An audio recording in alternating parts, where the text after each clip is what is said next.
Ty fotoam-pivavahana ny roany izay iarahantsika manotrina ity a dia andao isika hiteka faran'izay mafy ho an'Andriamanitra. Alleluia! Manarak'izany a misaotra an'Andriamanitra isika fa amin'ity fotoam-pivavahana ity dia miaraka amintsika eto ny tombontsika. Tena marina be mihitsy ny voasoratra fa na aiza no iangonan'olona anankiroa na iangonan'olona telo sy ny mihoatra an'izany amin'ny anaran'i Jesosy dia hoy izy eo voany ao. Amen. Tomboka anareo ary aporisiko tena ino fa miaraka amintsika eto koa ny Andriamanitra ivavahantsika. Ary androany a dia sako ny miteny amintsika fa hosotrany zay marary toga eto, hovonjeny zay manana olana toga eto, ary azo antoka fa tena afaka nitahantsika tokoa izy. Hofisorantsika an'Andriamanitra ny amin'izany fahasoavana lehibe ho ataony amintsika zany dia andao mbola hiteka mafy ho an'Andriamanitra ihany isika. Jesosy tia anay, momba anay, mandrakizay, sady zany ve. Alleluia! Manarak'izany dia miarabantsika rehetra tompoko fa toka soa ato amin'ity tranon'Andriamanitra ity. Arabaina toy izany ianareo rehetra any tokantrano manaraka izao fandarana izao amin'ny alalan'ny fahitalavitra na amin'ny alalan'ny YouTube na amin'ny alalan'ny Facebook. Hoy aho aminareo rehetra hoe ny fiadanan'Andriamanitra ne hitoetra amintsika tokoa. Amen. Ho fanohisantsika ny fotoana azy a dia andao hivavaka isika ka metraka an'ity fotoam-pivavahana ity mba ho tain'Andriamanitra. Andriamanitra, misaotra anao zahay, makasitraka anao Andriamanitra tsy to, mame voninahitra anao Andriamanitra lehibe satria avy aminao ty fotoam-pivavahana ity. Fitondrana sy fitantanana avy aminao zao fotoam-pivavahana izao. Mino voasoratra izahay fa eto anao Andriamanitra. Miaraka aminay eto anao ka dia ho asehanao eto ny herin'ny fanatry anao ka na iza aminay toka eto dia samy atsapa tokoa ny herinao miasa ho anatin'izao fotoam-pivavahana izao. Ny mararehetra ho sitranina, ny manana olana ho vonjena ary ny fiangonanao dia io fiangonana mendrika no tahina tokoa androany amin'ity taona diavina ity. Dia raina mandrakizay ny anaranao ry Tompoandriamanitra i amin'ny anaran'i Jesosy misaotra Tompo. Halleluia. Amen. Halleluia. Halleluia. Andaontsika hitsangana dia hanompan'Andriamanitra amin'ny alalan'ny hira. Dia misy andreto ekipa reto zany a izay anentana antsika ho amin'ny fideranan'ny Tompo, ho amin'ny famezam-boninahitra an'Andriamanitra, ka rehefa manentana zareo dia oka entanentana mihitsy ny fonao. Tena hoe hanompan'Andriamanitra ny fonao manontolo ianao. Tsy plivava ny ho ataonao raha mihira ianao fa tena vokatry ny fo. Sady zany ve? Tena marina zany ambarako zany. Hira anankitelo no anohisantsika ny fotoana eo mpitsanganana no hanaovantsika zany tompoko.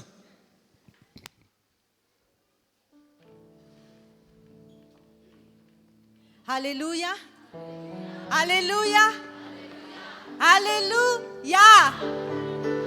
Dia arabaina avokoa tsika rehetra izay tonga eto amin'ity toeran'ity androany a hanompan'Andriamanitra hiaraka eto isika. Arabaina tahaka izany ihany koa isika izay any tokantranontsika tsirairay avy ihany a n'aiza toerana misy anao dia izao hoe tonoina aminao ny fiadanan'ny Tompo, tonoina ho aminao manokana ho an'ny tokantranonao, ho an'ny fianakavianao, ho anareo vadinao sy ny zanakao rehetra izany.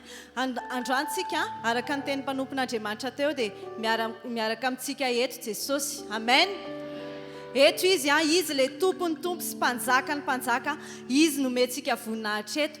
Ny mpanjaka an'izao tontolo izao ary mbola omena omena voninahitra izy ireo rehefa misy fisehoana ataony. Maika fa le tompony tompo sy ilay mpanjaka ny mpanjaka mihitsy andao omentsika tena voninahitra lehibe, dera lehibe izany mpanjaka ny mpanjaka miaraka amintsika eto amin'ity toerana ity izany. Hanomboantsika azy dia ndao ite-tanana mafy. Raha mbola misy mafy noho izany dia ataovy ihany voninahitran'Andriamanitra. Misaotra azy isika hidera azy toy izy ihany fite-hafantananao. Dia arahantsika mozika amin'ny alalan'ny fite-hafantanana ihany koa.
Mbola ilaza hoe saotra sy tena aza.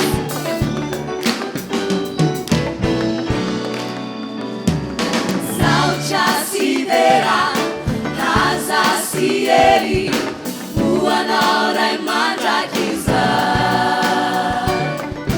Lolotretra sy ny tontolo, niotrikeo anatrehanao. Lanitra, ea varafa, tompony voninahitra. Ianao misandrata mandrakizay, raio ny fanjakanao sy ora fa mandrakizay. Andeha ambaratsika ihany hoe saotra sy tera, laza sy ero any izany Andriamanitra izany.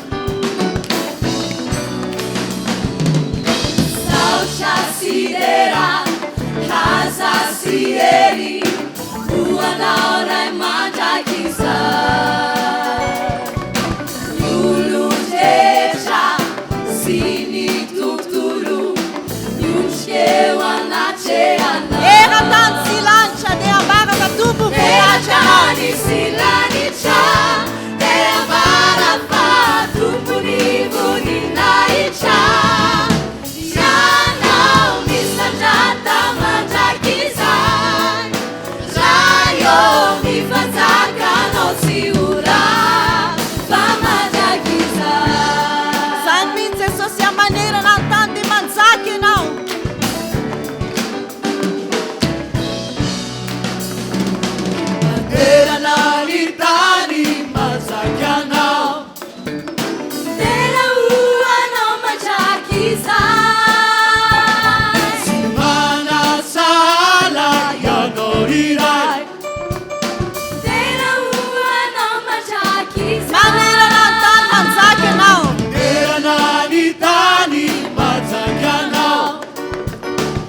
mandrakizay tokoa ndry havana ny fanjakan'Andriamanitra.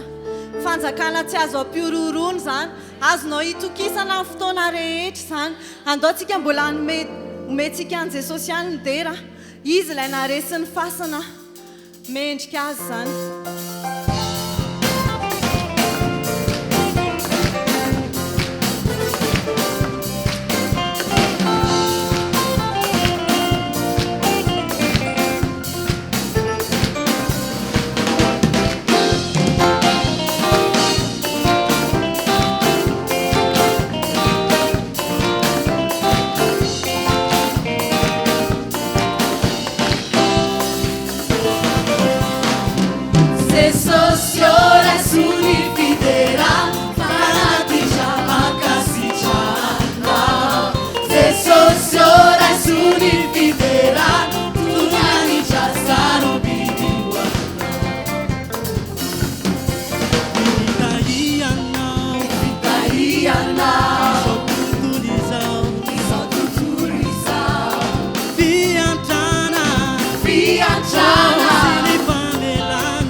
Amin'izao fotoan'izao a tiako ianao mbola hitazona fifandraisanao amin'Andriamanitra.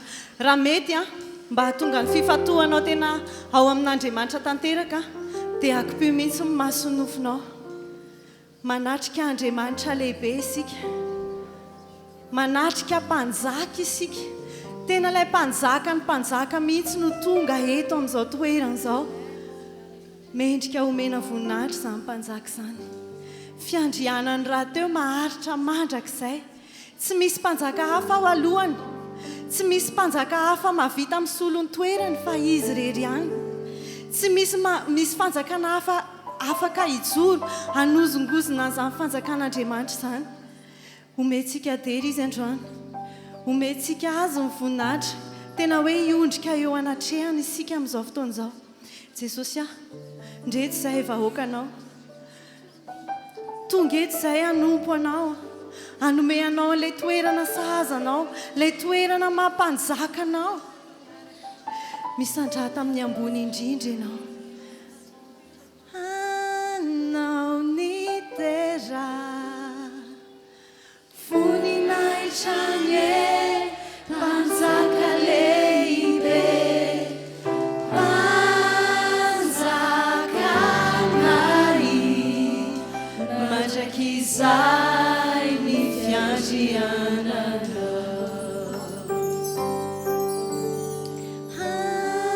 anao ny tera voninahitra ny anao Jesosy sandretra lehibe mpanjaka nari mandrakizay ny fiandriananao zany tokoa Jesosy mandrakizay ny fiandriananao indro izahay miankohaka eto anatrehanao miondrika eo anatrehan'ilay fanjakanao miondrika eo anatrehan'ilay fahalehibiazanao ilay mampanjakanao satria kely indrindra izahay eo anatrehanao kely indrindra izahay Andriamanitra ianao ilay mpanjaka lehibe mendrika iankofana no iankofanay amin'izao fotoana izao amen amen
zay foronao dia mitoro ny voninahitra ny lanitra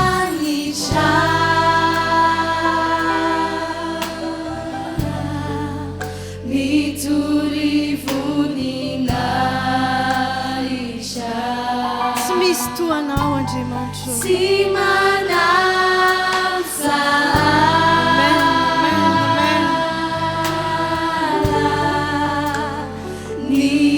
sarana ny lanitra aza dia mitoro ny voninahitra ny lanitra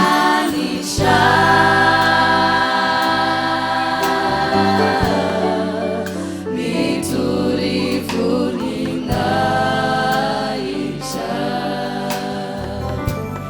sy manasa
Andriamanitra rainay misandra tamin'ny ambony indrindra ianao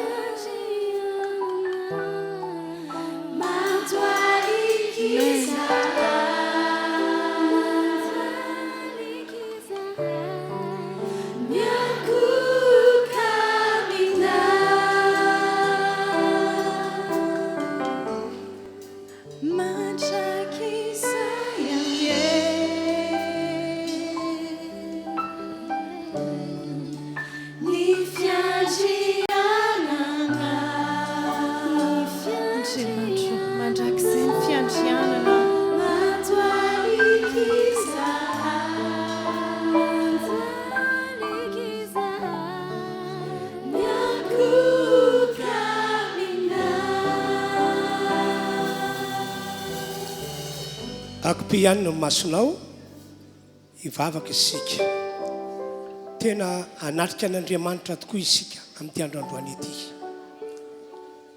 ary ilaza amin'Andriamanitra fa vonona ny aino ny feony isika satria Andriamanitra rahateo raha ntaonantsika ho avy hamonjy ity fotoam-pivavahana ity dia vonona ihany koa hiteny amintsika fa misy zavatra tiana tongavana eo amin'ny fiainantsika amin'ity taona 2024 zay adiavintsika ity mivavaha ianao tompo Andriamanitra miondrika atao anatrianao zahay ary miankohaka tokoa ndreto izay fiangonana manolo tena ho anao zahay ka iaino ny teninao iaino ny feonao lazao aminay zay tianao ho fiainanay Andriamanitra lazao aminay ny sitraponao nataonao iainanay mandritra izao fahavelomana izao misaotra Andriamanitra mitenena ianao mitenena ianao mitenena ianao mitenena ianao halleluja halleluja halleluja halleluja halleluja halleluja amen amen amen iarahantsika manao eo am-pitsanganana melohany hitondrako ny afatra zay saza ho antsika amin'ity androandroany maraina ity dia iarahantsika manao le raha hoe Jehova o dia raina ianao amin'ny fontsika mantolo no anaovantsika zany ery izany mandraisa anjara ianao mandraisa anjara ianao Jehova o dia raina ianao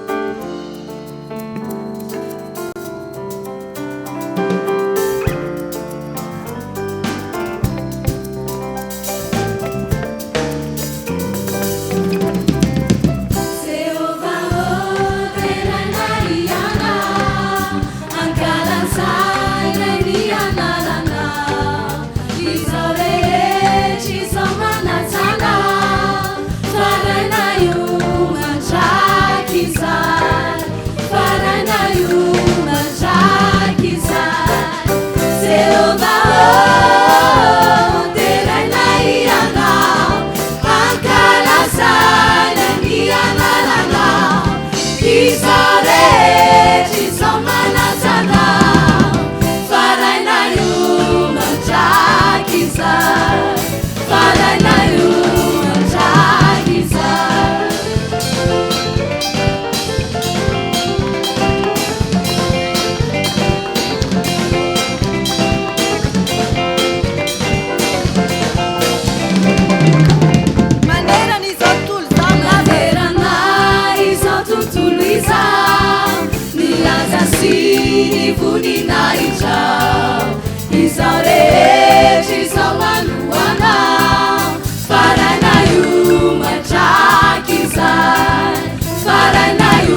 tokanao faraina io mandraky izay faraina io mandraky izay Jehova teraina ianao ankalasana ny anaranao izaho rehetra izao manatsanao faraina io mandraky izay faraina io mandraky izay Jehova teraina ianao ankalasana ny anaranao izaho rehetra izao manatsanao faraina io mandraky izay faraina io mandraky izay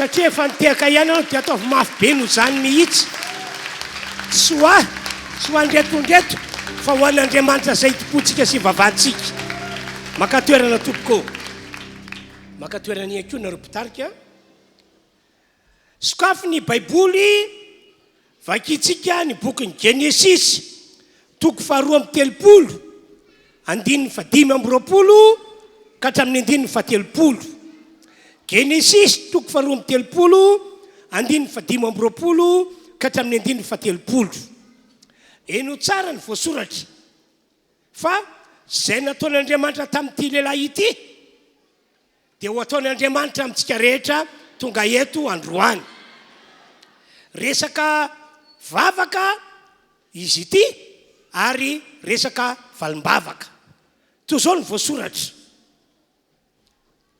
Genesisy toko 2:30 manomboka amin'ny 5:20 dia Jakoba irery no sisa nitoetra teo ary nisy lehilahy anankiray nitolona taminy ambara-pahazava ratsy ny andro ary rehefa hitany fa tsy naresy azy izy dia notendreniny ny fotopeny ka dia nivika ny fotopeny Jakoba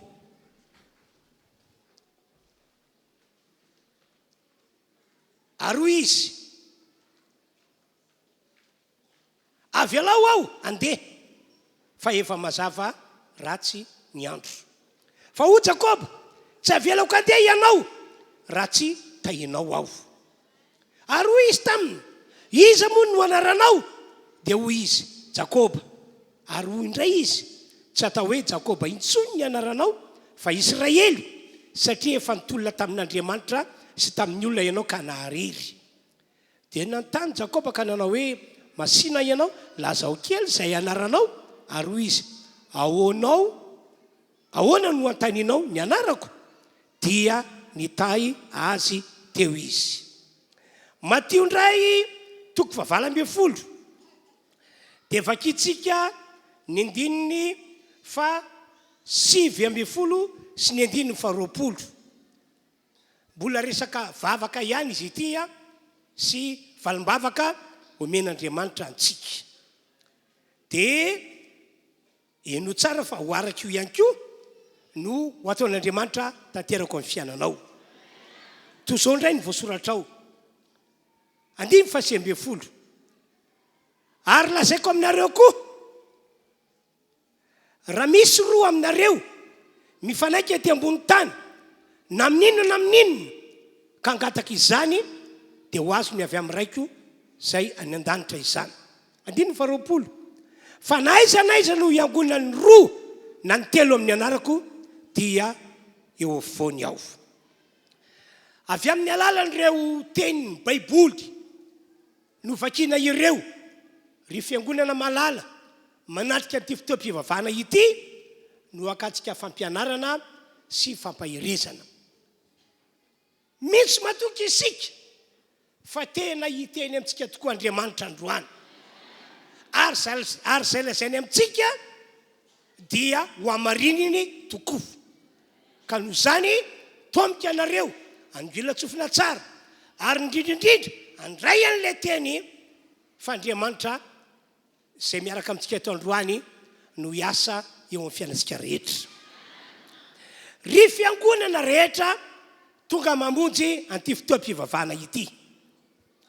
Anisan'ny tena mampahery ahy manokana amin'ny mampanompon'Andriamanitra ahy dia ny fahafantarako sy ny fananako finoana fa miaino ny vavaka ataon'ireo olona zay manompo azy lay Andriamanitra tsy toa ahy.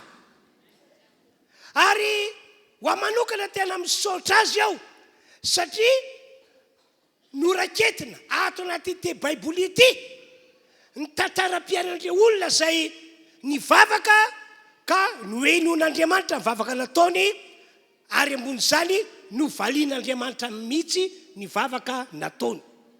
Voarakitra an-tsoratra ato anaty baiboly ity zany mba hitomanantsika mba ho velona fanentanantsika mba hatanjaka ny finoantsika fa tahaka izay nataon'Andriamanitra tamin'ireny no ataon'Andriamanitra amintsika ihany koa amin'izao vaninandro havelomantsika izao. Amen. Anisan'ny mbola tena mampahery ahy ihany koa dia ity. Rehefa mivavaka ny olon'Andriamanitra dia mame antoka ny baiboly fa tsy hoe miainy fotsiny Andriamanitra dia mamaly fa ho vakiko aminareo rehefa avy eo ny andihon-tsoratra masina fa tena manome mihoatra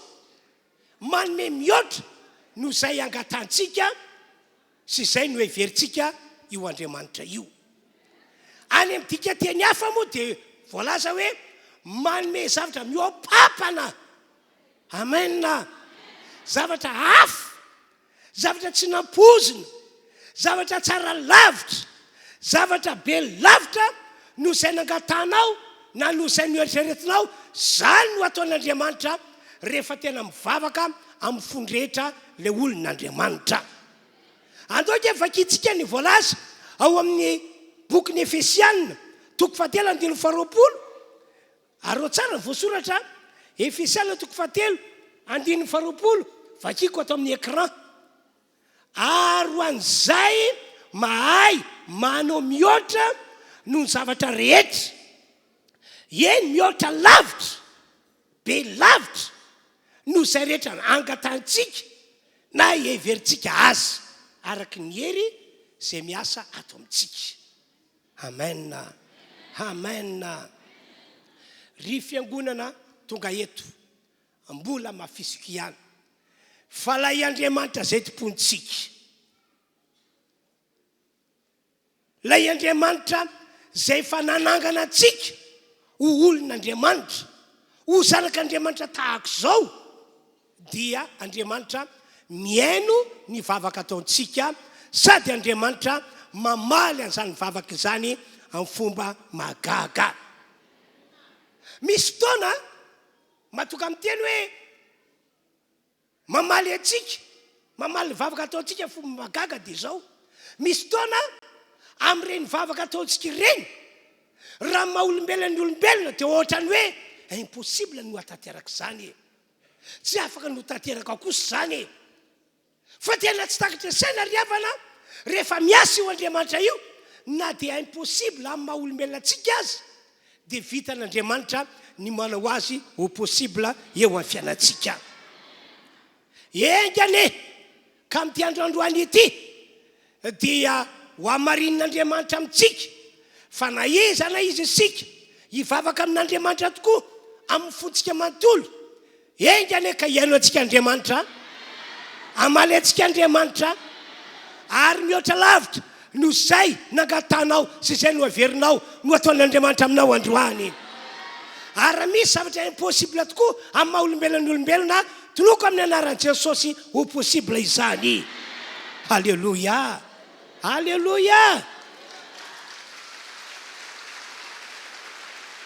Raha misy aminareo zao marary tonga eto dia tsapanao hoe ohatrany impossible ny mbola asitra anahy. Eritreritra manao an'izany fa eto Andriamanitra ao anatin'izao torotena ataoko izao dia afaka ny anasitrana anao izy. Possible ny anisorana anao amin'ny aretina. Amen. amen. Miteny zany fa satria mieritreritra nitsy lehilahy anankiray itsy zao ary fototra natonga azy vavaka tato amintsika nisy aretina to amin'ny tongony teo aretina tena fa ratsy efa voaka bibikely to amin'ny tongony io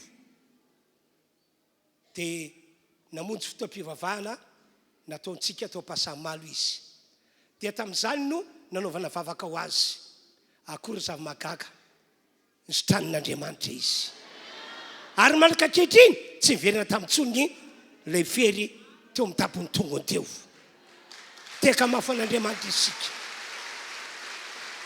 halleloia dia mbola io lehilahy io ihany ataoko tsy haiko ny tamin'ny firy taona lasa zay narary ihany koa izy ary aretina efa nanomana azy ho faty mbola io lehilahy io ihany dia namangy azy tany amin'ny hôpitaly toy aho hoe zao ny torohitra meko anao dia nampahery azy nanentana azy tsy ho faty anao fo velona fa andaonao nge manatso ny dokotera anankiray arifa hivavako anao na le dokotera ary efa tsy nanantena azy ho velona intsony namany maty fa akory za magaga impossible ny asitrana azy na dokotera nahita hoe tena sarotra ny inona fa mbola velona fa dia natsehon'Andriamanitra ny mahandriamanitra magaga azy dia sitrana izy io hitantsika miaraka amintsika io andomboliteka mafan'Andriamanitra isika Jesosy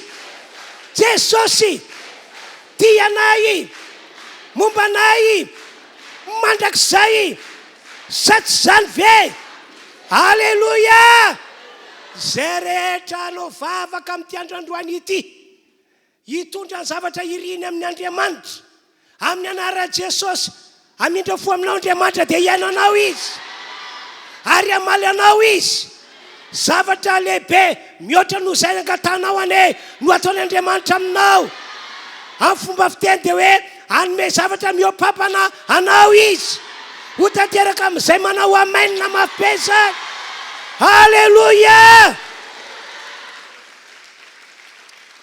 hitantara zavatra anankiray aminareo ihany koa aho dia zay voasoratra ato anaty ity baiboly ity tantara n'ilay lehilahy ta hoe Ezekia no entiko aminareo amin'izao manaraka izao sokafa baiboly Isaia toko fa 7:30 dia ny andininy voalohany ka hatramin'ny andininy fahenina no vakiana Isaia toko fa 7:30 andininy voalohany ka hatramin'ny andininy fahenina zao ny voasoratra ary tamin'izany andro zany dia narary saiky maty Ezekia ary Isaia mpaminany zanaka Amozy nakao aminy ka nilaza taminy hoe zao ny lazain'i Jehova afary ny aokony anao fa ho faty anao fa tsy ho velona dia nitody anakany amin'ny rindrina Ezekia ka nivavaka tamin'i Jehova hoe Jehova engany ka ho tsarovanao ny nandehanako teo anatrehanao tamin'ny fahamarinana sy tamin'ny foko rehetra ary ny nanaovako izay tsara eo masonao dia nitomany mafy dia mafy izy dia tonga tamin'ny Isaia ny teny Jehova nanao hoe ry Isaia mandeha ihana ka lazao amin'ny Ezekia hoe zao ny lazain'i Jehova Andriamanitra Davida rainao efa noenoko ny fitarainanao ary efa hitako mihitsy ny ranomasonao indro ampiko 10 taona be zao ny andronao sady amonjy anao sy ity tanàna ity amin'ny tanànam-panjakany Siria ao ary aro ity tanàna ity ao raha fitinina tantara dia tahaka izao narary Ezekia ary lay rehetra nazo azy dia efa fantatr'Andriamanitra araka ny voasoratra eo amin'ny bokin'Andriamanitra fa ahafaty azy eo aretina io fiainan'ny olona eto ambony ity tany ity mantsy zany hoe andalovany aretina izy ary matetika le aretina mandalo eo aminy dia mety hahafaty an'le olona dia narary ary Ezekia dia no famindrapon'Andriamanitra dia nahazo feo izy nahazo afatra izy dia fantany hoe hahafaty azy ilay aretina ka rehefa tena sur izy fa tena feo avy amin'Andriamanitra afatra avy amin'Andriamanitra no heniny hoe hahafaty azy ilay aretina dia ina nataony io voasoratra io aze sorona mihitsy io teny io io andiny faharoa io dia nitodika nakany amin'ny rindrina Ezeka ka nivavaka tamin'i Jehova. Nitodika nakany amin'ny rindrina Ezeka dia nivavaka tamin'i Jehova. Ina moa ny antony nahatonga azy hoe andeha hitodika any amin'ny rindrina aho dia hivavaka amin'Andriamanitra? Satria tao amin'ny finoana fa mihaino ny vavaka ataony Andriamanitra ary afaka mamaly vavaka azy araka ny faniriny, araka ny fangatahana.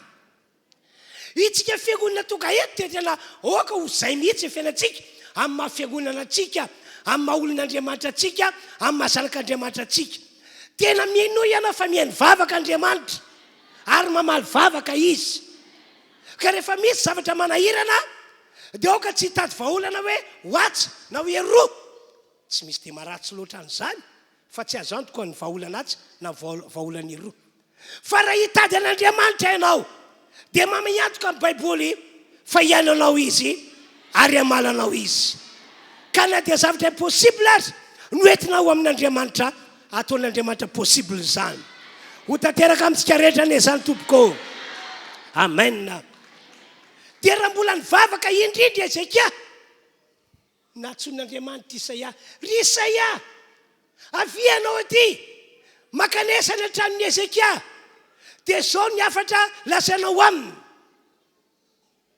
Io voasoratra io lazao amin'ny Ezeka fa efa noenoko ny fitarainanao. Ny fitarainantsika rehetra eto aoka fantatsika fa efa henon'Andriamanitra ireny. Efa henony ireny fa ianao izay mieritreritra hoe angamba tsy henony mihitsy, efa henony tompoko. Dia zao koa mbola teny nataon'Andriamanitra fandrona, efa hitako ny ranomasinao. Ny ranomasiny Ezeka teo am-pivavahana dia niariary teo anatrehan'Andriamanitra tsy niafina taminy.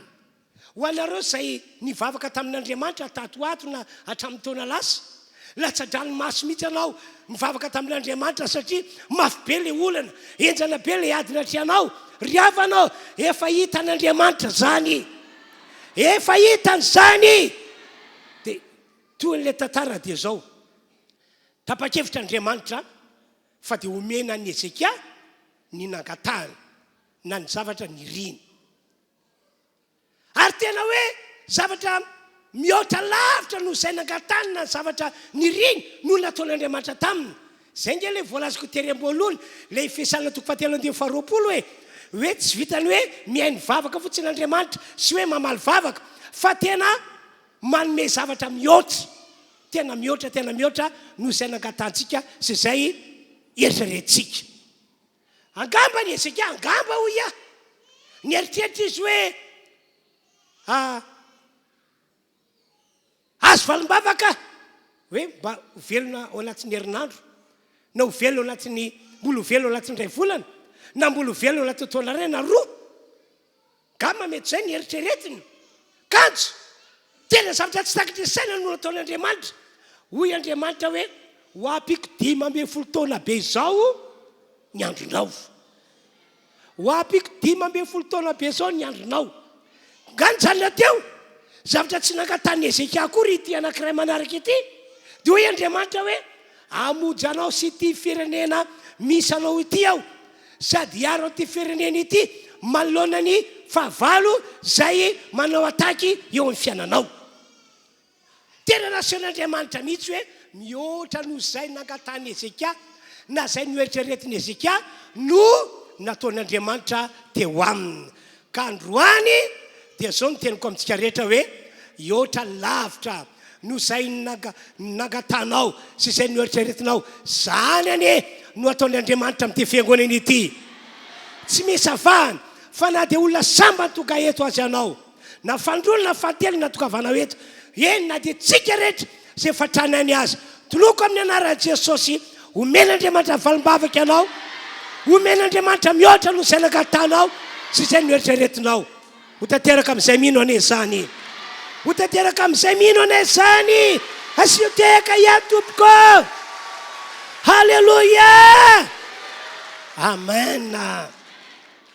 Dia ho jerentsika ndray tantara fandrony ilay novakiana tao amin'ny boky ny Genesis 2:30 mikasika ny tantaran'i Jakoba.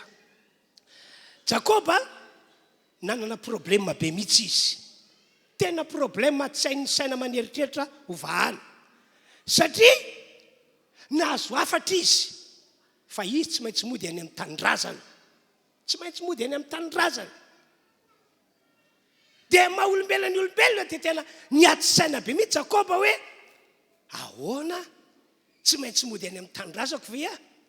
Nefa ke any amin'ny tanindrazako any misy lehilahy anankiray atao hoe Esau. Io Esau io efa nivoady, fa anao vina no ahitako an Jakoba dia tsy maintsy matoko le iny, tsy maintsy matoko le iny. Dia ahoana re zany? Andeha hitontena toy ny lolo fotsy ve zany aho? Andeha ho any an-tanindrazako aho ka dia anotra niterako hoe vonoy amin'izay aho fa hitanao. Andriamanitra tena enjany zany, tena mahafiamiko zany. Dia maha olombelona ny olombelona moa dia nitadiaviny daholo izay fomba rehetra azo atao hamahana ny olana. Dia rehefa vita izay, nga ny olona tamin'izay Jakoba, nga ny olona tamin'izay izy, hoy izy hoe tena ohatrany tsy possible avoavan'ny olana, izay hevitra hitako izay tena ohatrany tsy possible avoavan'ny olana. Dia ina hoe ianao no nataony Jakoba? Rehefa nalefa nandeha daholo mivady aman-janany sy rehefa nanany rehetra, dia izy rehetra sisa no nijanona tao amin'ilay toerana. Dia ina nataony teo? Nivavaka tamin'Andriamanitra izy, nivavaka nandritry ny alina iray manontolo izy. Ina moa no antony natonga Jakoba hoe andeha hivavaka mandritry ny alina aho? Tapa-kevitra nivavaka izy satria fantany hoe Andriamanitra dia mihaino vavaka, fantany hoe Andriamanitra dia mamaly vavaka, ary fantany fa tena azo heterana mihitsy io Andriamanitra io raha hivavaka izy. Dia nivavaka izy teo, nivavaka izy teo, nivavaka nandritry ny alina. Eto dia mampahirantsika fiangonana, mampahiranareo aho hoe ataovy zava-dehibe ihany koa ny fanokanana fotoana anaovana vavaka ferian-tatory. Misy zavatra nankataonao tamin'Andriamanitra tamin'ny andro anao nanao vavaka, mety vao maraina, mety atenantenan'andro, mety ny tolakandro, mety ny harivariva. Efa imbetsaka anao no nanao vavaka arak'izany teniko izany, fa angamba tsy mbola tena tsapanao hoe niainanao Andriamanitra na namaly vavaka anao, ry havanao. Angamba hoy arenga re ka marina teniko, manokana fotoana anaovana vavaka mandritry ny alina. Dia eto natren'Andriamanitra ny nangatanao na zavatra irinao, fa tiako milaza aminao fa iainanao Andriamanitra. Raha nitako anaty Baibola nge tsy hoe ireo mpanompon'Andriamanitra na ireo olon'Andriamanitra taloha be ihany no nanokana fotoana manao vavaka mandritry ny alina, fa na dia ny tompo Jesosy saiti-potsika io azy dia nanokana fotoana nanaovana vavaka nandritry ny alina, nanao veye, izay ny fomba fitentsika azy. Ary na dia ny mpianatra Jesosy ny apôstôly azy dia nampianarin' Jesosy manokana, ny entany manokana, ho Jesosy ao Matio 5:20, miareta-tory sy mivavay ianareo, miareta-tory sy mivavay ianareo. Zany hoe mila manao vavaka arahana fiareta-tory ny olon'Andriamanitra, fa ny vavaka tsy nohen'olon'Andriamanitra tamin'ny anao vavaka atoandro. Mino fa miandranao hivavaka mandritry ny alin'Andriamanitra, dia hiainanao izy, ary amalanao izy, aneo zavatra lehibe sy mahagaga ny fiainanao izy. Alleloia. Dia sokafika ilay boky Jakoba 3:30 teo hoe aza sorona fa aloha hijanona amin'ny écran eo. Dia rehefa nivavaka nandritry ny alina izy, dia indro tonga lay irak'Andriamanitra, lay anjelin'Andriamanitra tonga.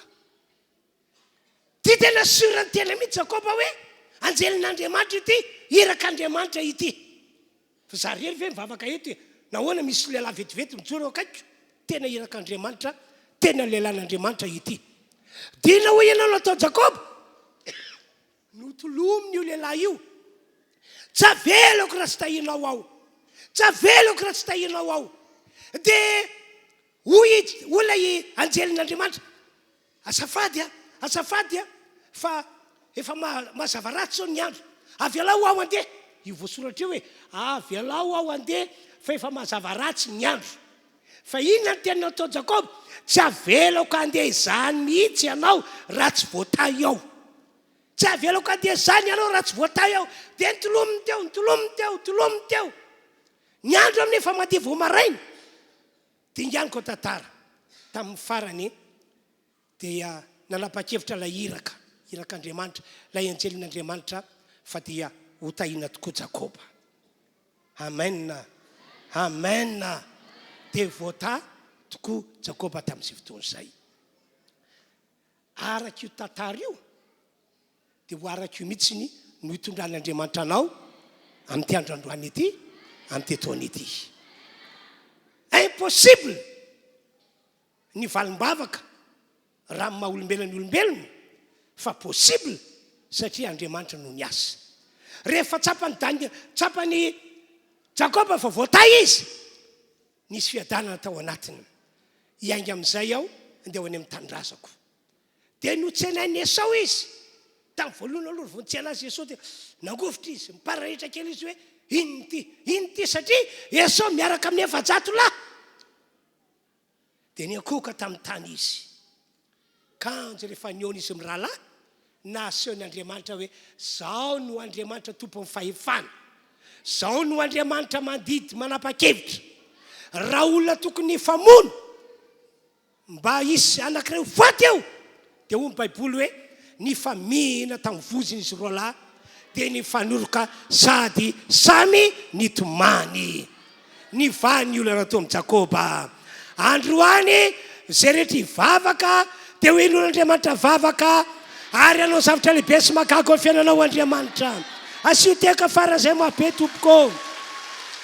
Amen. Fa akoatran'izany dia mamehy torevitra antsika ny tombo Jesosy amin'ity androandroany ity. Ino indray ty torevitra omeny antsika ity? Zao mantsy ny tanjon'Andriamanitra androany. Vonina be mihitsy Andriamanitra ny hainy vavaka atao antsika ary ny amaly antsika. Ary amaly antsika amin'ny fomba mahagaga tena hoe tsy takatra saina maneritreritra. Dia zao indray ny teny ataon'Andriamanitra amintsika, ataon'i Jesosy amintsika.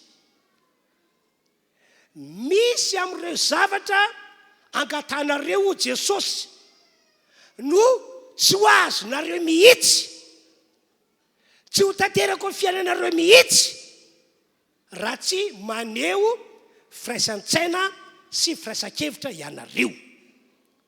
Farafarakely ho Jesosy farafaratsiny ihany koa fomba fiteny azy dia hoe aoka olona roa na telo ianareo no miray saina, miray hevitra, mangataka zavatra ho an'io lehilahy io na ho an'io vehivavy io amin'ray, fa za mihitsy no hiteny amin'ray hoe amarino sy ataovy tanteraka ny fangatandreto olona roa na telo miray saina, miray hevitra reto. Zany nge dika le teny Jesosy eo amin'ny Matitiko 20, 9, sy ny 20 hoe mazava be mihitsy ny teny nataon'i Jesosy. Ary lazaiko aminareo koa raha misy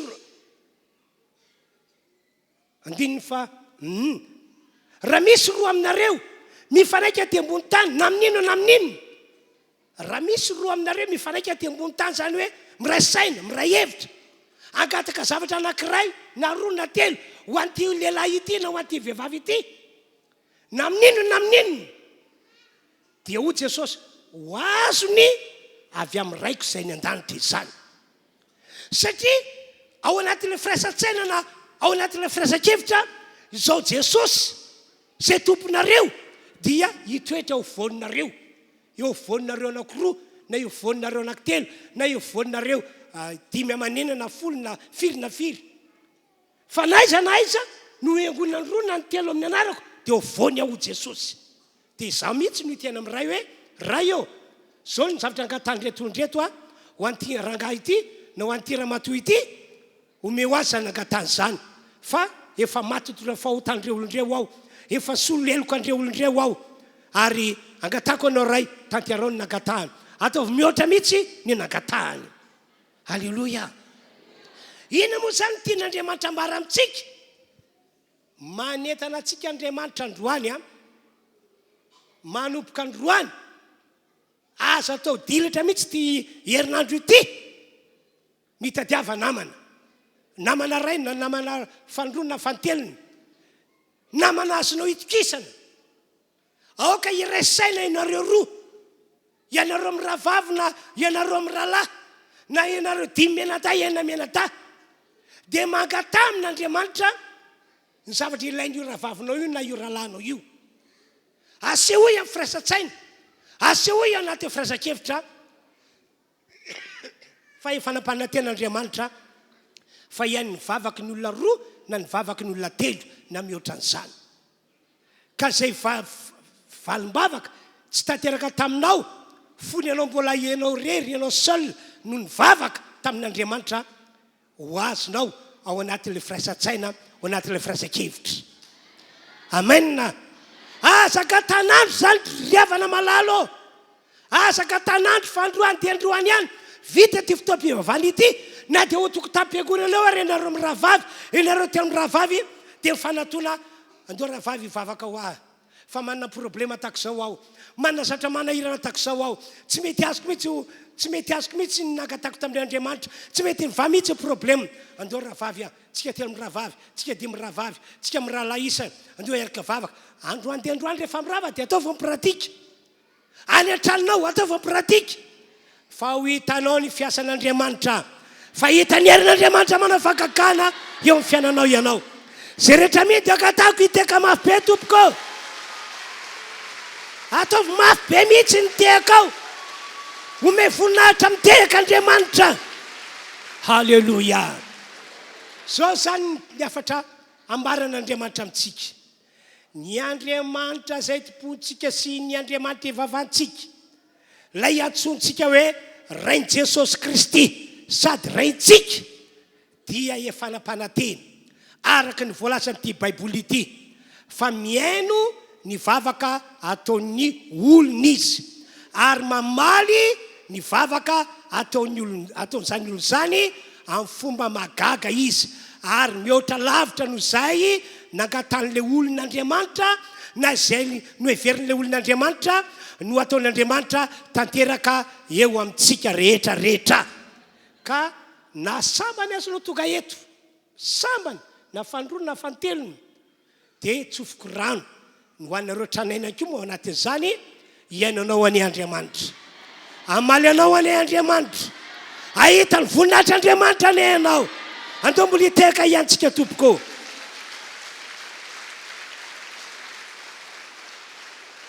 ny zava-misy anefa dia izao zava-misy anefa dia izao maro amin'ny olon'Andriamanitra no tsy mahazo valim-bavaka mihitsy tsy hoe vitsy fa tena maro amin'ny olon'Andriamanitra no tsy mahazo valim-bavaka mihitsy ary raha mahazo ary ny sasany dia ohatrany hoe sombotsombony ohatrany hoe ampahan-kely tamin'ny nangatany no mba hitany tonga toam-pialan-tanana misy antony ho riavana ny Andriamanitra ivavahantsika ke ka Andriamanitra tsy mandainge Andriamanitra tsy mametake Andriamanitra marina amin'ny tena loka ny vavany raha tsy zany ve nilaza mihitsy ny anjely liko toko voalohany andifa 7:30 olay anjely manao hoe fa tsisy tsy ho tanteraka ny teny rehetra ataon'Andriamanitra tsisy tsy ho tanteraka ka raha resaka hoe fianona vavaka sy famaliana vavaka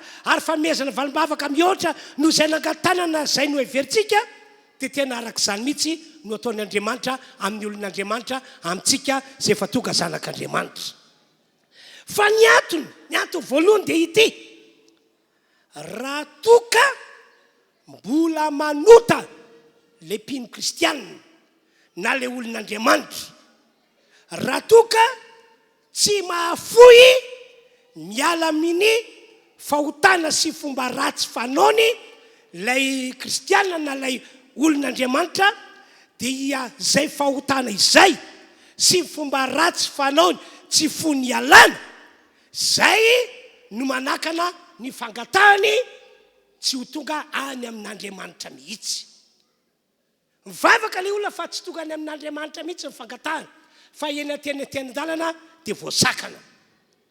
Marina benkeny ny faminaniana ny entiny Isaia mpaminany. Isaia 5:20 2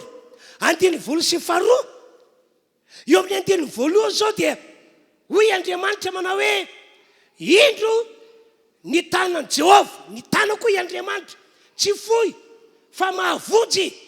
Zany hoe Andriamanitra zany manana tanana lava dia lava, afaka mitsotra makeo amin'ny olon'Andriamanitra na hoe makeo amin'ny reo zanak'Andriamanitra dia afaka mamonjy an'izany olon'Andriamanitra zany na zany zanak'Andriamanitra zany izy.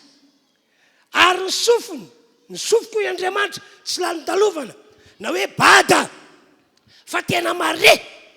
Raha vao mivavaka ianao tonga dia eniny hoe ianao samy rery mivavaka amin'ny efitranao mangingina. Ao anao mivavaka ianao samy rery dia efa enin'Andriamanitra iny fangatanao iny, efa eniny iny. Ato am-piangonana antsika manao vavaka torapo, tsika rehetrarehetra mihitsy no miaraka mivavaka ao dia hainy ny manavaka feontsika tsiraray avy ary ny vavaka iny eniny ihany koa. Amen. Ary efa vonona be mihitsy Andriamanitra maly vavaka zay ataontsika. Fa amin'ny 2 zao le problème mipetraka. Fa ny elokareo no hevitra mampisaraka anareo amin'ny Andriamanitra reo. Zany hoe raha mbola manan-keloka isika, raha mbola mitoetra homeloko netra Andriamanitra isika, dia iny zany no hevitra mampisaraka antsika amin'Andriamanitra, riba mampisaraka antsika amin'Andriamanitra. Ka dia mivavaka ataonao voambadika ao tsy eniny satria voasaka le hevitra, tsy voarainy satria voasaka le hevitra. Ina le hevitra? Ny elokao, ny elokao, ny fiainanao mbola meloka. Dia andininy manaraka ary fahotanareo no mampiafina ny tavany aminareo ka dia tsy mihaino izy. Le fahotana, le fiainana ratsy minazatra anao hatramin'izay lasa io voasoratra hoe mampiafina ny tavan'Andriamanitra.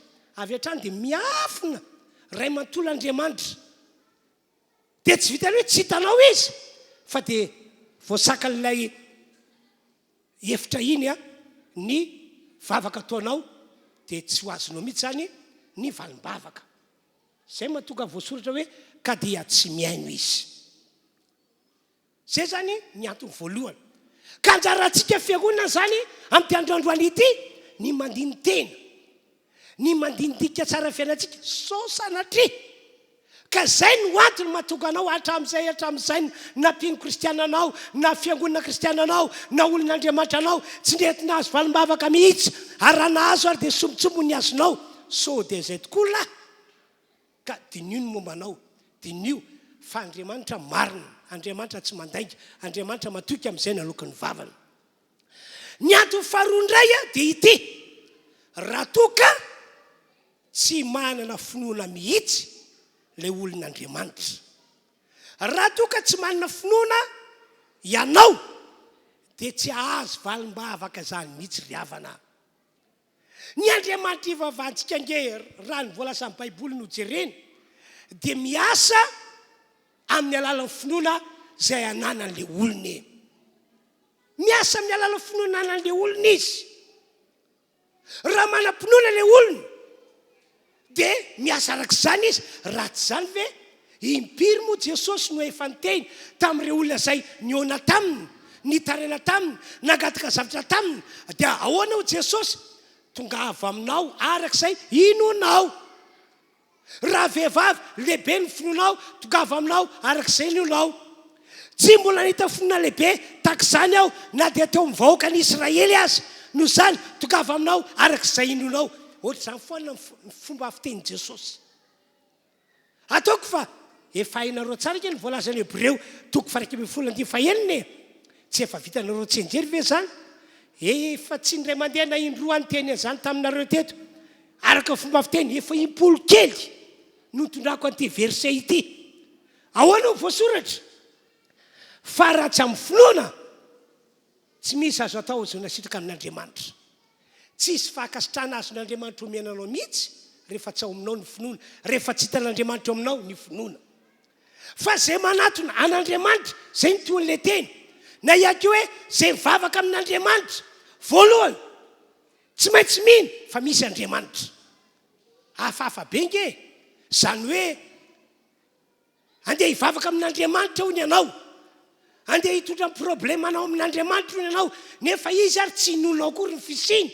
Hafahafa be zany, tsy mitombony zany, fa tsy maintsy mino aloha ianao fa misy izy. Ary ny faharoa, zay manatona an'Andriamanitra, zay mivavaka amin'Andriamanitra, dia tsy maintsy mino fa mpahamaly soa zay mahazoto mitady azy Andriamanitra.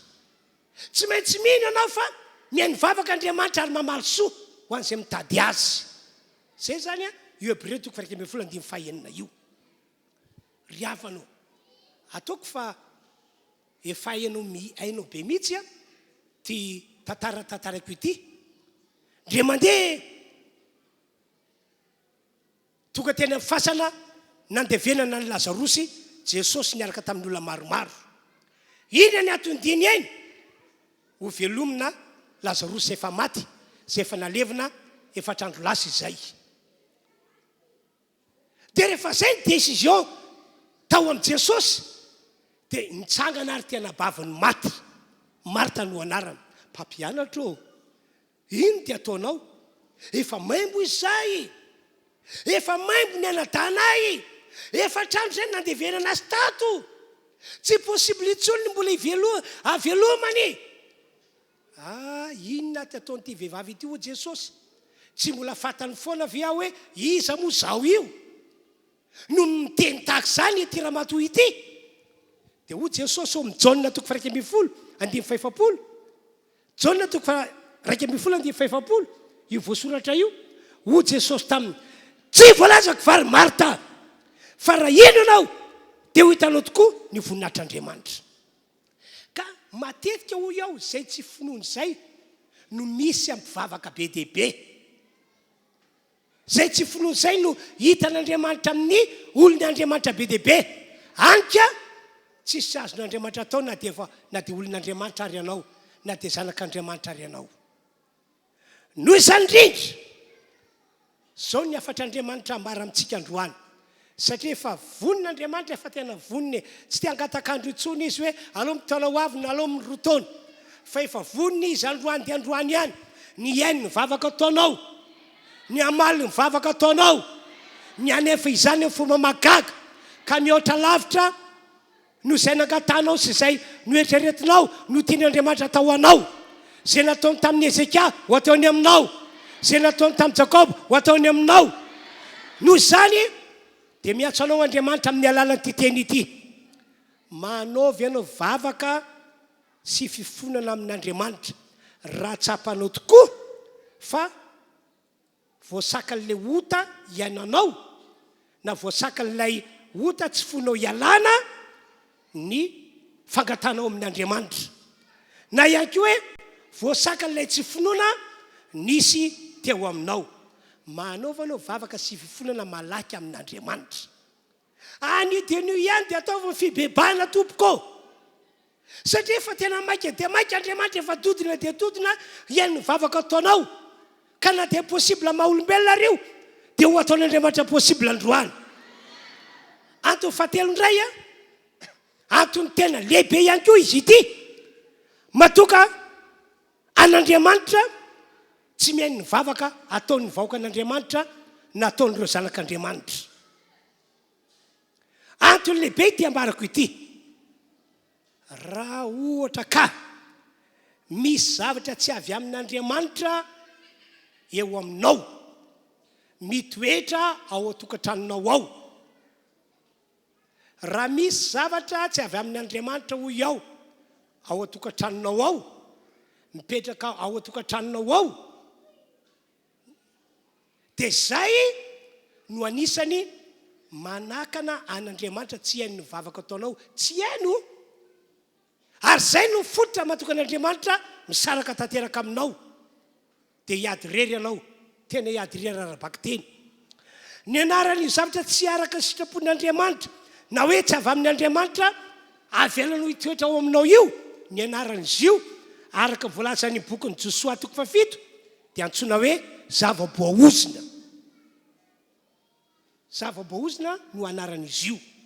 andro dia vakitsika ny voasoratra hoe Josoa toko fafito manomboka amin'ny andiny fahenina ka hatramin'ny andiny fahatelo ambin'ny folo. Dia notriariny Josoa ny fitafiny ka niekoka tamin'ny tany teo alohan'ny fiaran'i Jehova mandra-parivan'ny andro izy sy ny olon'Israely sady nasiany vovoka ny lohany.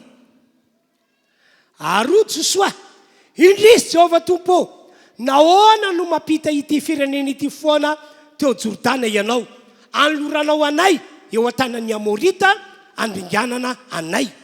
Inay anay izay mba nety nitoetra tany andafiny Jordana ihany. Indrisy tompo, inona intsony no lazaiko fa ny Israely efa niambo teo alohan'ny fahavalony. Ary reny Kanaita sy mponina rehetra amin'ny tany izany dia nididina anay izy ka mony ny anaranay tsy hoe ho amin'ny tany intsony. Ary ataonao ahoana ny anaranao lehibe? Dia hoy Jehova tamin'i Josoa, Josoa, mitsangana, nahoana miakoka toy izao ianao? Andiny faha 1:10. Zao no ambarako aminao Josoa, marina ty ambarako aminao ty. Efa nanota ny Israely ka nivadika amin'ny fanekeko izay nandidiko azy. Fa efa naka tamin'ny zavatra voaosina izy sady nangalatra sy namitaka koa ka nataony ao amin'ny entany. Koa tsy majany eo alohan'ny fahavalony zanak'Israely, miambo eo alohan'ny fahavalony izy satria toka voaosina. Tsy homba anareo intsony aho raha tsy olivonina tsy ao aminareo zavatra efa voaosina. Mitsangana, manamasina vahoaka ianao Josoa ka lazao hoe manamasina ny tenanareo mandra-pamaraina. Zany hoe manomboka amin'izao hariva izao dia samy manamasina ny tenanareo anareo mandra-patoka ny andro rapitsy maraina. Fa izao no lazain'i Jehova Andriamanitry Israely, eo aminao misy zavatra efa voaosina, misy zavatra efa nandrarako tsy tokony raisinao ho angononao ao atokantranonao kanefa mbola nataonao ry Israely eo. Ka dia tsy majanona eo alohan'ny fahavalonao ianao mandra-panaisotrareo zavatra efa voaosina tsy eo aminareo intsony.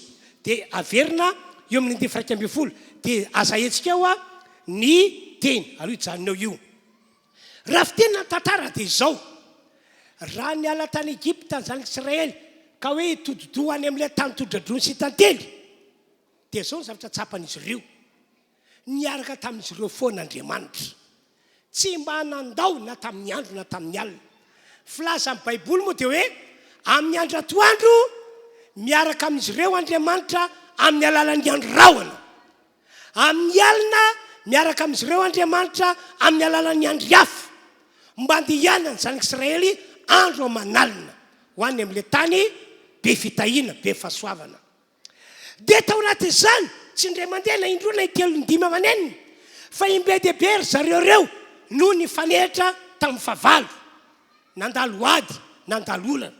Fa zao ny tsapandry Mosesy, tsapandry Josoa, tsapandreo mpanompon'Andriamanitra, tsapany zanak'Israely rehetra nandresy foana ry zareo. Ary zay mihitsy angery havana malala no fiainana normalina amin'ny olon'Andriamanitra amintsika tahako izao. Isika zao dia voasoratra fa natao andresy foana. Tsy efa hainareo ve ny tenin'ny Paoly Korintana 2:12 andiny fa 7:20, tsy ho jeretsika kosa fa aza hetsika io soratra io. Zao ny voasoratra, isaorana ny Andriamanitra izay manome fandresena antsika amin'ny alalan'izy, amin'ny alalan'i Jesosy Kristy zanak'Andriamanitra, lay tsy to manome fandresena antsika. Tsika io zany dia olona mendrika ny andresy foana. Na dia mafy toy ny ary ny adandalovanao, na dia mafy toy ny ary ny olana trianao, zao ny voasoratra, tsy maintsy mandresy ianao. Fiafaran'ny fiainanao tsy maintsy mandresy. Tsy ho resy mandrakizay ianao, ho tanteraka amin'izay manao amainina mafy be. Halleloia. Dia zao ary tsy napozin'ny Josoa, resy ny tokory zareo, resy. Raha ny zava-nisy aloha tanàna kely le tanàna hotafiana, dia Josoa mihitsy na mihevitra hoe aleo olona vitsivitsy any no mandeha manafika fa aleo ny vahoaka mba hiala sasatra. Fa tanàna kely ireo, resy valy fotsiny no andresentsika andreo olona ireo.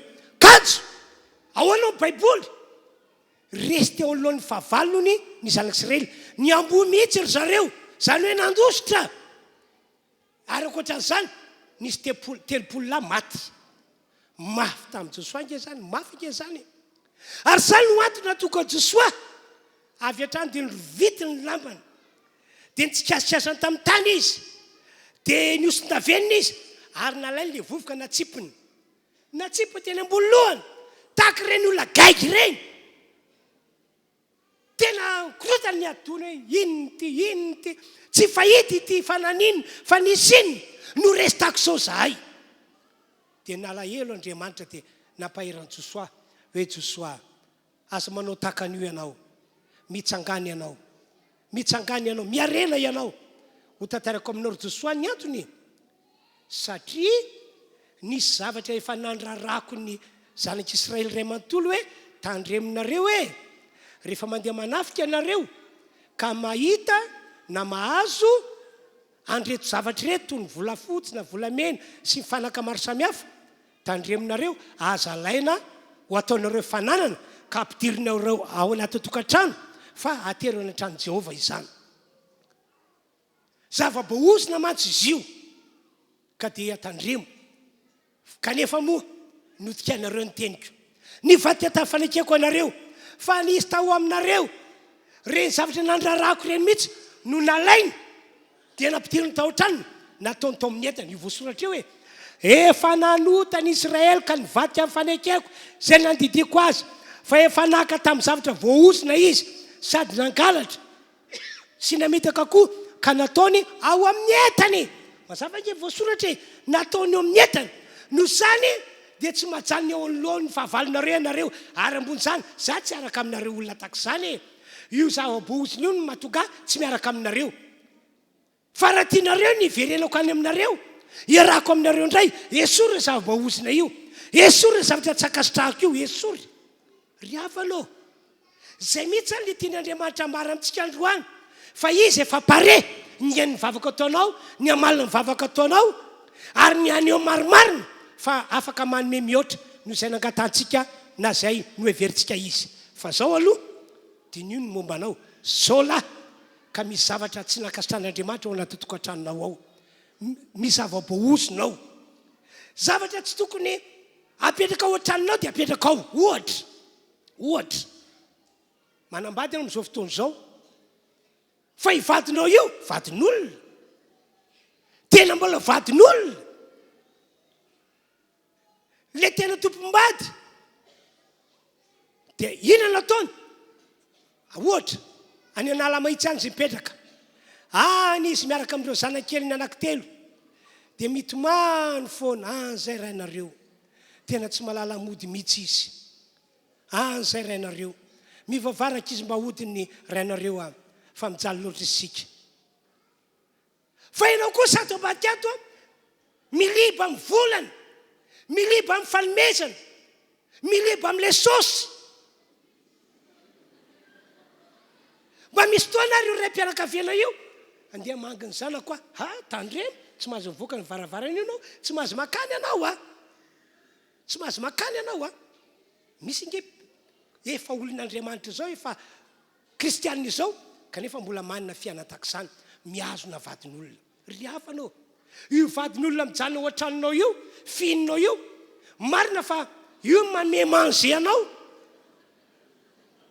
ozina ho anao io mahatoka n'Andriamanitra tsy hainy vavaka ataonao io mahatoka n'Andriamanitra tsy hamaly vavaka anao io ary ny akony io aorianao mety tsy tondranao tsy ho zakanao efa haiko loatra fiasan'Andriamanitra efa hitako loatra ny voatantaran'ny baiboly na dia ity tantaran'ny Josoa sy ny zanak'Israely ity fotsiny ary no jerentsika esora ao an-tranonao ny zavatra tsy akasitran'Andriamanitra esora ao an-tranonao ny zavatra efa voahozina ohatra ihany koa fony ianao tsy mbola nivavaka tsy mbola kristianina tsy mbola olon'Andriamanitra inona ny fiainanao tamin'izany nangalatra ianao amy ohatra akaiky dia akaika nangalatra tany-ampiasana ianao dia misy zavatra tany-ampiasana nangalarinao dia tsisy nahita tsisy nafantatra dia nentinao nody tao atokantranonao ho fanananao.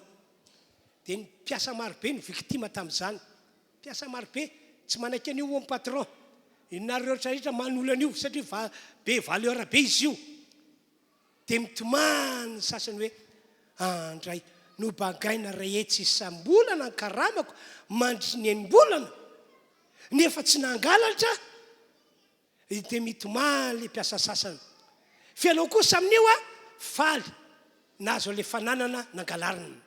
Ankehitriny efa tonga olon'Andriamanitra ianao, tonga olon'Andriamanitra ianao, kanefa io zavatra nangalarinao io aiza mbola ao an-tranonao mitiritiriny ireo ambony armoire ery na mitiritiriny ireo ambony latabatra ery. Ry hafanao tsy tonga saina vianao fa fisian'io ao an-tranonao ao no mahatonga anao tsy henon'Andriamanitra vavaka, tsy valian'Andriamanitra vavaka. Amatona na olon'Andriamanitra anao fa io no nanakana an'Andriamanitra tsitra antsehatra eo amin'ny fiainanao. Mpanasa lamba ka mianao dia nangalarinao ny dran'ilay mpanasa lamba anankiray tsy hitana. Dia zany dra zany ankehitriny lafim-pandrinanao narako fanao amin'ny alina. Tsy tsapanao ve matory ambony oziny ianao na mitafozina? Tsy tonga saina amin'izany ve ianao ry havana? Na ihany koa ananan'olona vola ianao, efa mba niety ihany ny fiainanao, efa mba nambinina ihany ianao, ao aminao io vola io tena manana ny ampy ianao. Dia tsy fonao bangana amiarenana ny volan'ilay olona. Ry hafanao tsy mety amin'Andriamanitra zany e. Hafa matsy hoe tena tsy manakomena ianao, tanapolo manaka ankehitriny. Andriamanitra malala, fatany tokony atao anao. Fa rehefa mba nambinina ianao, nanana ny ampy ianao, tsy maintsy efainao ny volan'olona. Fa ny fitazomanao ny vola io an-tranonao dia toy ny tahirozina zava-bozina ao an-tranonao ianao. Zava-dehibe amin'Andriamanitra ke hoe vahoaka an'Andriamanitra manefatrosy e. Zava-dehibe amin'Andriamanitra zany fitahiana ho azy zany. Ataoko fa tsaronareo ka manontoro tena nataoko tamin'ny heriny mikasika any amin'ilay vehivavy mpitondra tena vadiny zanak'alampaminany zay bokany trosa. Dia rehefa nanatona ny Elisa mpanompon'Andriamanitra izy dia nivaly ny olana. Dia hoy Elisa taminy mandehana amidio ny menaka rehetrarehetra.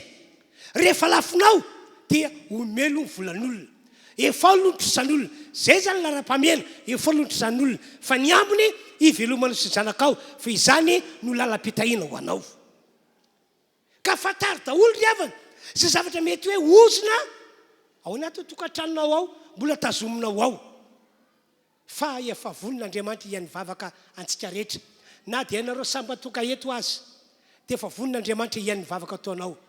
Fa dia mila mandeha arak'izay toromarika omen'Andriamanitra anao zay ianao. Halleluia, halleluia. Tia antsika rehetra Andriamanitra ry havana, tia antsika rehetra izy. Engane fa hanovavaka tsika amin'izao fotoana izao ka zay tena hiaiky ny fahotana, hiaiky ny zavatra tsy nentina taony, ka anala andro zavatra nahazatra azy, zavatra ratsy nahazatra azy hatramin'izay mba tsy hiaina n'intsony. Anala andro zavatra vohozina ao an-tokantrano na androany dia androany. Ireo izay hibebaka noho tsy finoany. Engane ka zay rehetra miroso amin'izany ho faingana dia faingan'Andriamanitra iany vavaka taony ary amaly azy. Tsy mitona ho afa amin'ity taony ity. Ary niriko amin'ny mampanompon'Andriamanitra engane ka vita ty fotoam-pivavahana ity dia mandray valim-bavaka sady ianao. Ndao hiteka mafy dia mafy an'Andriamanitra isika. Halleluia. Ny voninahitra ny eo an'Andriamanitra epipetrana ihany andao hivavaka tsika. Tena hivavaka amin'ny fontsika rehetra arak'izay teny napetraka ho antsika izay. Samy mivavaka izy tompoko.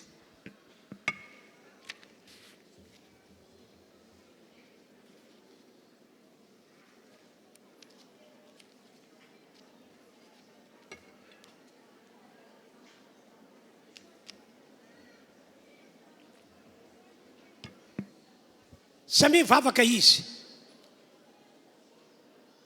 Ataovy mavezadanja amintsika ty fotoana androany ity. Samy mivavaka izy. Hivavaka ho anareo mahatsara efa aveo. Mba azo famelan-keloka ianareo. Mba Hoatsakan'Andriamanitra toy ny olona tsy mbola nanota mihitsy. Faraka voalaza amin'ny Paoly apôstôly mba ho hamarin'Andriamanitra ianareo. Ka ho foana fiampangana ataon'ny devoly na amin'ny fanemelohana ataon'ny favalo. Samy mivavaka arak'izay fanentanako izay tsika rehetra.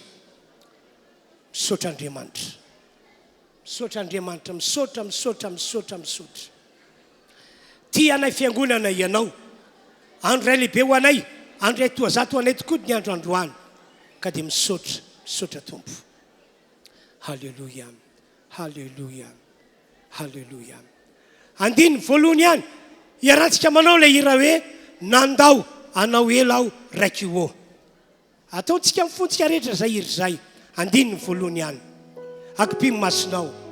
Ho faloran-tenanao amin'Andriamanitra. Akipimo masinao.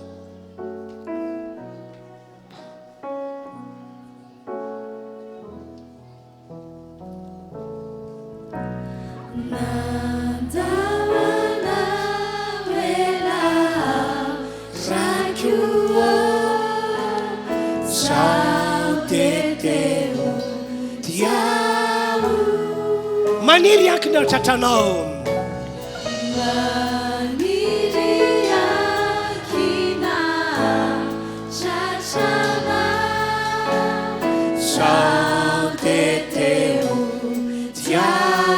Atsakany tananao ho faloran-tena.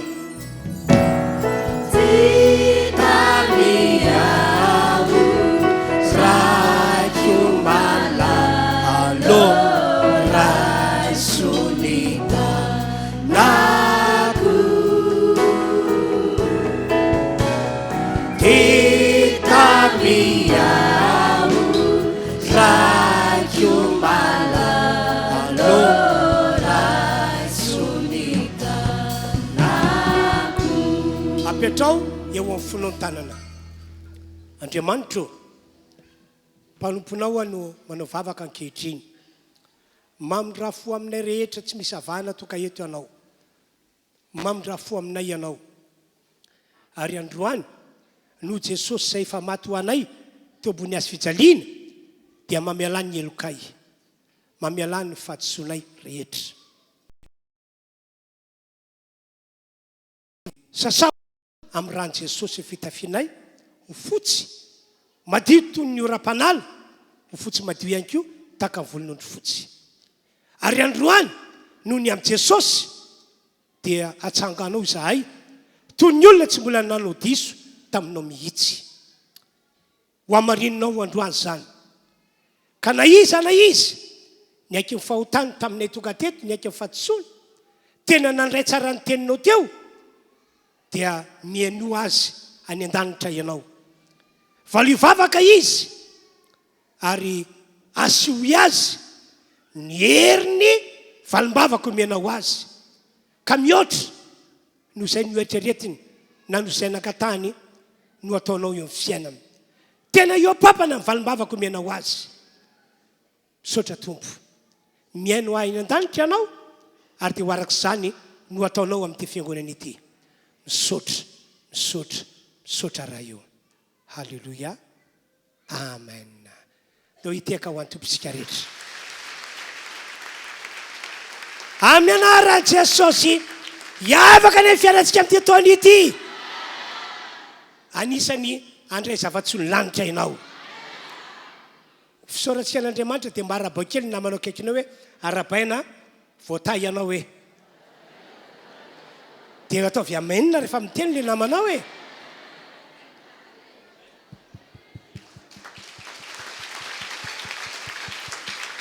Halleluja. Dia amin'izao fotoana izao tsika andao iroso hitondra ny fanatitra, hitondra ny fanomezana ho an'Andriamanitra.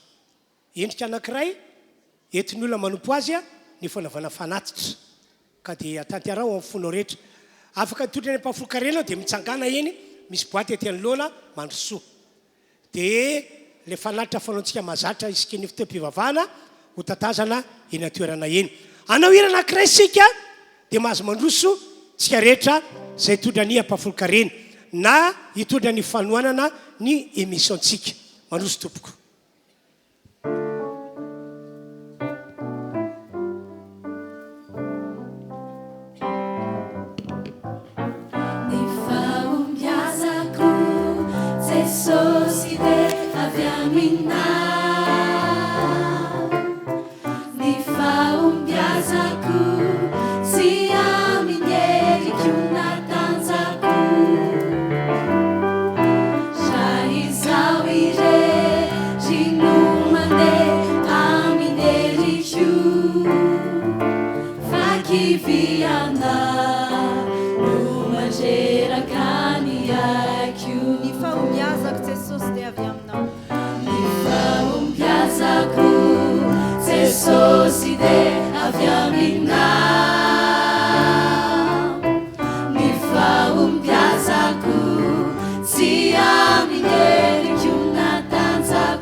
Samy mira taotsika rehetra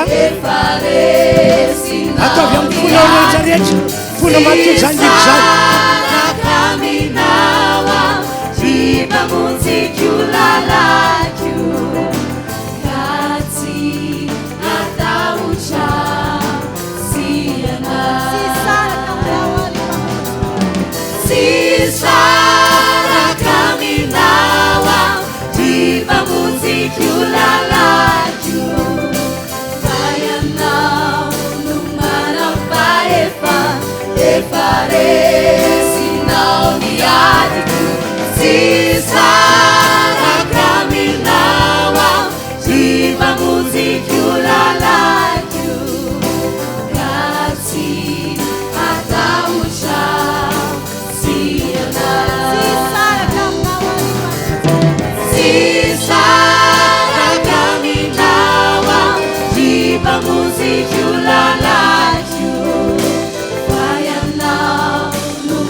misaotra tompo misaotra misaotra tia anay ianao tsy mafoy anay ianao fa isan'andro dia mamela ny elokay ho an'izay miaiky ny fahotanay ianao misaotra misaotra halleloia amen halleloia dia androany a izara valoapiraky debe tsika fanaontsika isam-bolana zany dia io valoapiraky debe io a araka nefa nambara tamintsika hatramin'izay dia etsitsika manohana ny fanamboarana ny tranon'Andriamanitra saorana tompo fa vita ilay tranon'Andriamanitra izay nitoanantsika arabola dia ilay fiangonana any amin'ny commune Tsafilo.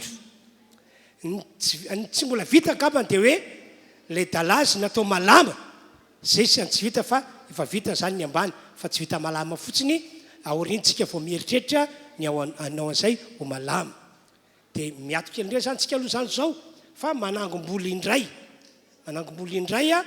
fa raha sitrapon'Andriamanitra dia hitodika any Anjorobe indray tsika raha sitrapony tompo anamboatra ny tranon'Andriamanitra any fa mbola manango antsika noho zany raha zaraina valopy raky dehibe tsika fanaontsika sambolana dia toany foana le izy amin'izay tsy matsapa man'ny etam-baveritra tsika rehefa toka fanamboarana ny tranon'Andriamanitra any Anjorobe. Amin'ny herinandro azy zany no averintsika ny valopy iny miaraka fandraisany jary dia zareo malaky ary dia ao anaty izany tsika mbola hanao hira anankiray.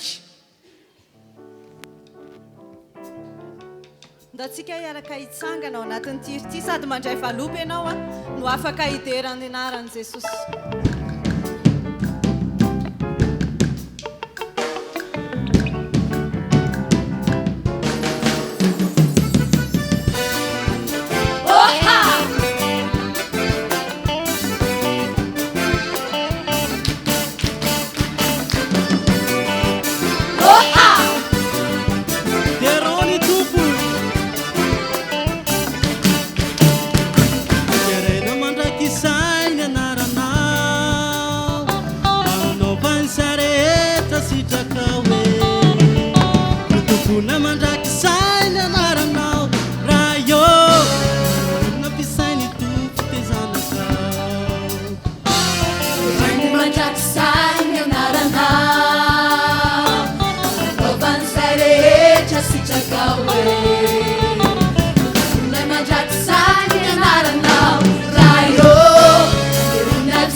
afaka mahazo ny toerantsika avy hatranintsika tompo.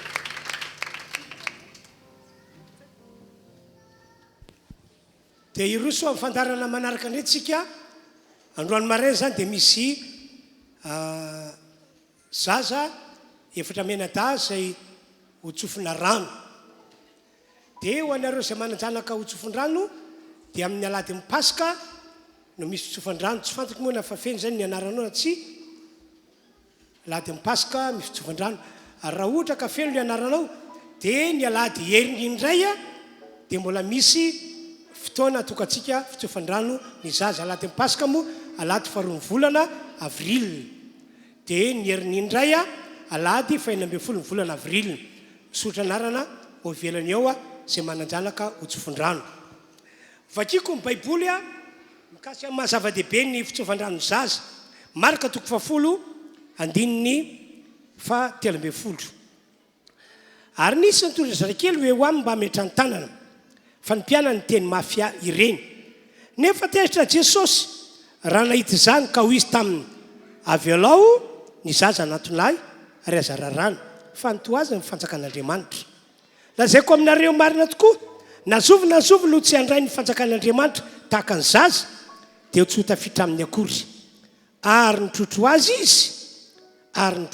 izy Jesosy io dia nametra tanana taminy ka nitsidrano azy ny nataon'i Jesosy teto zany zao dia nandray an'ireo zaza dia nitrotro azy dia nametra tanana taminy dia nitsidrano azy na ihany koa hoe nanolotra le zaza mba ho an'ny tompo satria Jesosy tamin'izy mbola zaza vao 7 andro dia nalain'ilay mponompon'Andriamanitra teo Simeona izy izany mponompon'Andriamanitra teo Simeona izany no nitrotro azy ary nitsidrano azy dia izay mihitsy zany no sitrapon'Andriamanitra atao ho an'ny zanakitsika rehetrarehetra ireny ka dia tompany mena voninahitra ny amin'izany dia ho atsokony anaran'reto zaza efatra menada reto RHEFI Androndrakely iray ny vahiny zavikeliko zany izy io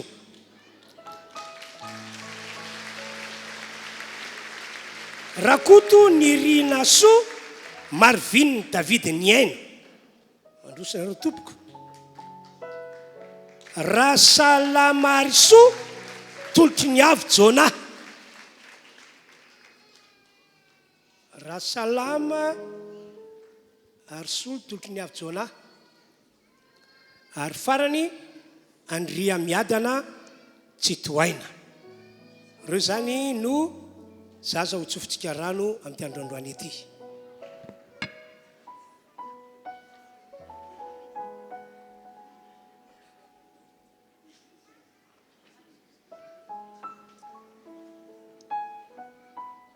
raha io ity atanany mpanomponao ty zaza ity ka amin'ity androandroany ity dia atondro eo an-tananao izy ianao lay Andriamanitra tsy to la izy atrizay ko mandrakizay napisany zao zaza zao eto ambony tany ity no andray azy amin'ity androandroany ity ko dia mametra tanana aminy ao mba ho anao zao zaza zao anio ary mandrisy ny alim-piainana rehetra eo an-tananao izy na amin'ny andro na amin'ny alina ary zay rehetra mety ozina avy any amin'ny razam-beny tany na avy any amin'ny raina na avy any amin'ny renina dia tapako sy foanako sy anakery tsy havita mission amin'izao zaza zao ho zaza voataha zaza mbinina zaza voary amin'ny ratsy izy ity ianao Andriamanitra mihitsy no anio ny fahasoavana aminy sy amin'ireo ray aman-dreniny ho ataonao tokoa zany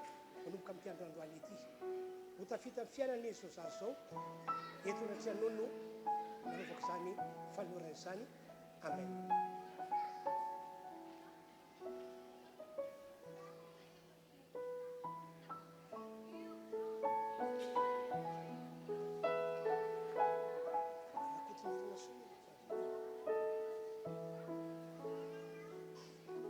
amin'ny anaran'i Jesosy no ametrako ny tanako amin'ity zaza ity ka tolotro ho an'Andriamanitra izy sy ireo ray aman-dreniny ianao ianao zay napisy ty zazy ty eto ambony ty tany ity eo andray tanana azy ka isafidy nanompo anao tokoa ty zazy ty fotoana andro kelikely ho foana mitiatia de rehetra tsy manaraka an'izao zazy zao ny herina lozy navany amin'ny ray aman-dreny navany amin'ny razambeny ho zaza voata ho zaza salama zaza tsy marofo zaza ety mifahasoavana ity zazy ity amin'ny anaran'i Jesosy. Amen.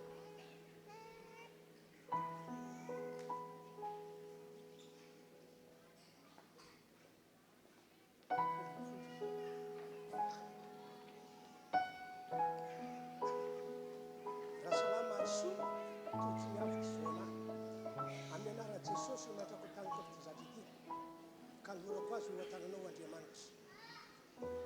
Ianao zay fotra nampisy ty zazy ity tombony tany no andray azy an-tanana ka ho zaza miavaka n'ity zazy ity amin'ireo taranaka rehetra avy eo amin'ny fianakaviana zaza enty zaza salama zaza tsy marofy zaza fofasoavana zaza voarany ratsy tantaraza amin'ny andro na amin'ny aly ianao tompo ary zay fanilindry aman'eny amin'ny anaran'i Jesosy.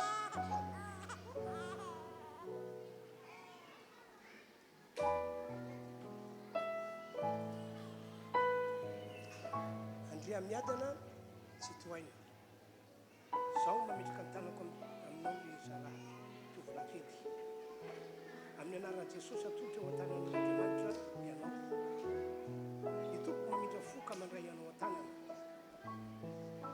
amin'ireo taranaka rehetra fa amin'ireo razambeny dia nisan'ny hoavan'Andriamanitra ty zazalahy ity tombo fahindreny ny tombo fahasoavana tombo fitahina tombo fanambina ary tsy anakeramely azy ny ratsy fa voary tokoa izy isan'andro dia tantana amin'ny tanakavana famarina totovolakely ity ary isan'ireo zaza tena no tena ho anao afanafoana tokoa satria efa nomboka afaka isafidy izy ka isafidy ny manana tsara indrindra miaraka amin'i Jesosy tapaka ny ozony tsy mihavita misy ao eo amin'ny zao sotra to. Amen.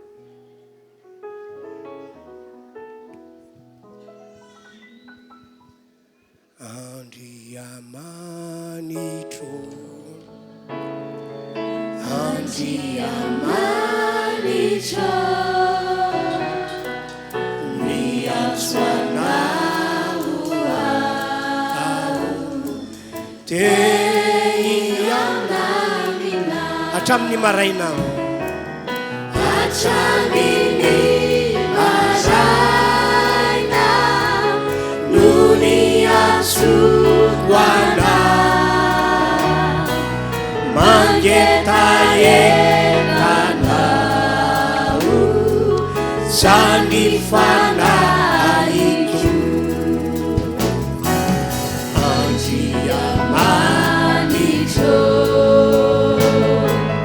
Andriamanitro miantso anao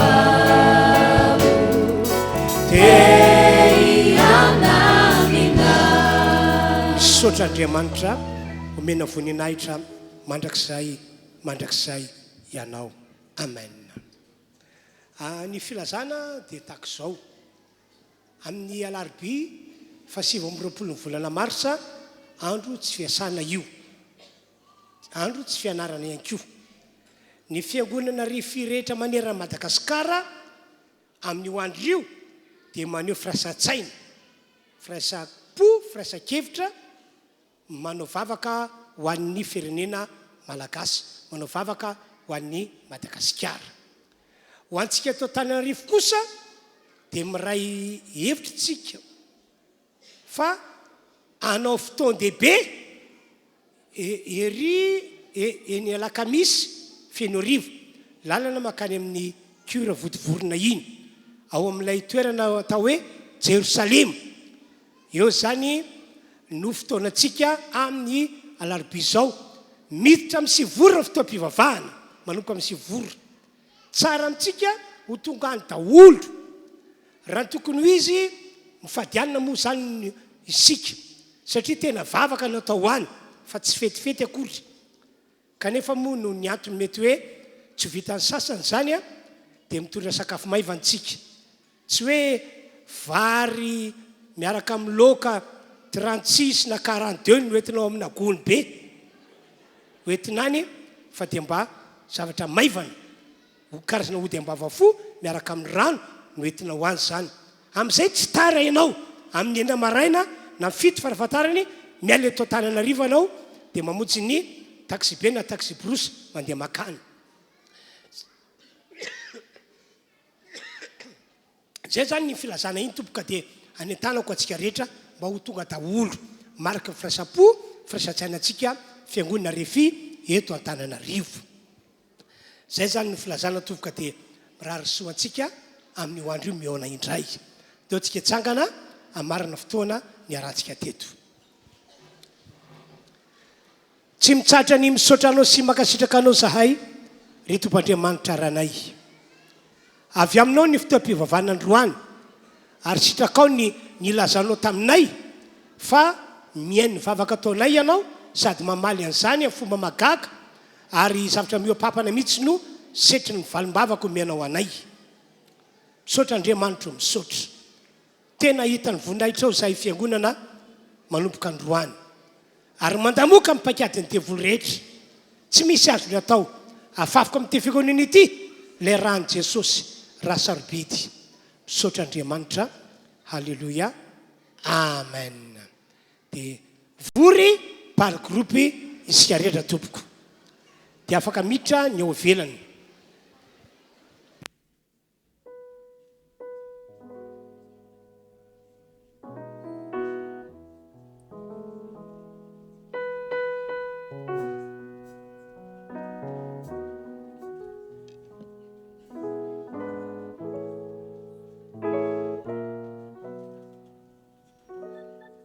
tsy tokony isy voaka le misisiny eo a tanao hoe mandatsy tafitra le olona satria mivoaka eo nareo a fa tokony akoaty aty miditra mivoaka safady le ray mpianakaviana tsy mandamina tsara le olona ianareko dia manjary mivoaka ihany le olona ato